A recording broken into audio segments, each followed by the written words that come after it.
ലളിതാസെ, നമുക്കറിയാം ഒരു നടനെന്നതിലുപരി ജനങ്ങളുടെ പ്രശ്നങ്ങളിൽ അല്ലെങ്കിൽ അവരുടെ ആവശ്യങ്ങളിലൊക്കെ കൃത്യമായ ഇടപെടൽ നടത്തുന്ന ഒരു വ്യക്തി കൂടിയാണ് മമ്മൂട്ടി. ഇപ്പോൾ മമ്മൂട്ടി ആ ടൗൺഷിപ്പ് സന്ദർശിച്ചു.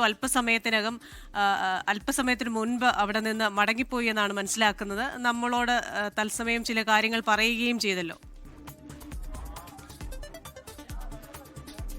അതെ, അത് തന്നെയാണ് ക്രിസ്റ്റീന. സന്തോഷകരമായ നിമിഷങ്ങളായിരുന്നു. ടൗൺഷിപ്പ് സന്ദർശിക്കാൻ എത്തി നടൻ മമ്മൂട്ടി. അതിനുശേഷം 24നോടും ചില കാര്യങ്ങളൊക്കെ തന്നെ പ്രതികരിച്ചു. കാരണം വസ്ത്രം, പാർപ്പിടം എന്നുള്ളതൊക്കെ മനുഷ്യന് ഏറ്റവും അത്യാവശ്യമായിട്ടുള്ള കാര്യങ്ങളാണ്. അപ്പോൾ അത് ഒരുക്കി കൊടുക്കുക എന്നുള്ളതാണ് ഏറ്റവും വലിയ കാര്യം. അത് ജനങ്ങളായിട്ട് തന്നെ, കേരളത്തിലെ ജനങ്ങളാണ് ഈ ടൗൺഷിപ്പ് ദുരന്ത ബാധിതർക്കായി എത്തിച്ച് നൽകിയത്. ഇപ്പോൾ മമ്മൂട്ടി ഇവിടെ എത്തിയപ്പോൾ ഇവിടെ ഉണ്ടായിരുന്ന കുറേ ചേച്ചിമാരുണ്ട്. ചേച്ചി, മമ്മൂട്ടിയെ കണ്ടു, മമ്മൂട്ടി ടൗൺഷിപ്പ് സന്ദർശിച്ചു, എന്ത് തോന്നുന്നു?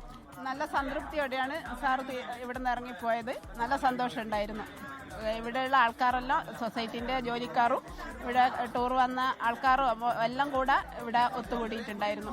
നല്ല സന്തോഷത്തോട് തിരിച്ചുപോയി. അപ്പം ഈ ടൗൺഷിപ്പ് വീടൊക്കെ കണ്ടപ്പോൾ എന്താണ് പറഞ്ഞത്? എന്തെങ്കിലും സംസാരിച്ചായിരുന്നോ? സംസാരിക്കാൻ പറ്റി? മമ്മൂട്ടി സംസാരിക്കാൻ പറ്റിയില്ല, ദൂരെ നിന്ന് കണ്ടതാണ്.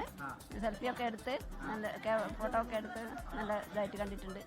പുള്ളി വന്നപ്പോൾ ഭയങ്കര ഹാപ്പിയായി. എം എ ബേബി കൂടി വന്നിരുന്നു. എം എ ബേബിനെയും കണ്ട് ഗവൺമെന്റ് നല്ല കാര്യങ്ങളല്ലേ ചെയ്തത്. ഇത്രയും ആൾക്കാരെ ചേർത്ത് പിടിച്ചതിന് ഗവൺമെന്റിന് നല്ല പെട്ടെന്നൊരു സർപ്രൈസ് ആയിരുന്നു മമ്മൂട്ടി വന്നതും കൂടി നല്ലൊരു ഇതായിപ്പോയി. നമ്മളിന്ന് വന്നത് ഏറ്റവും ഞങ്ങൾക്ക് ഭാഗ്യമുള്ളൊരു ദിവസമാണ്.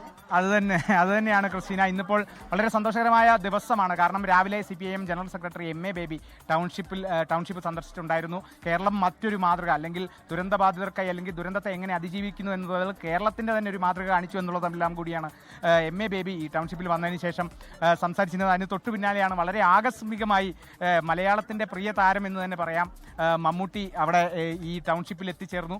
ശരി കാളിദാസ്, ലോകത്തെവിടെയായാലും ഏത് സമയത്തും 24 വാർത്തകളും ഓഗ്മെന്റഡ് റിയാലിറ്റി പാക്കേജുകളും എക്സ്പ്ലെയിനറുകളും വിശദമായി കാണാൻ ഞങ്ങളുടെ യൂട്യൂബ് ചാനൽ നിങ്ങൾക്ക് സബ്സ്ക്രൈബ് ചെയ്യാം.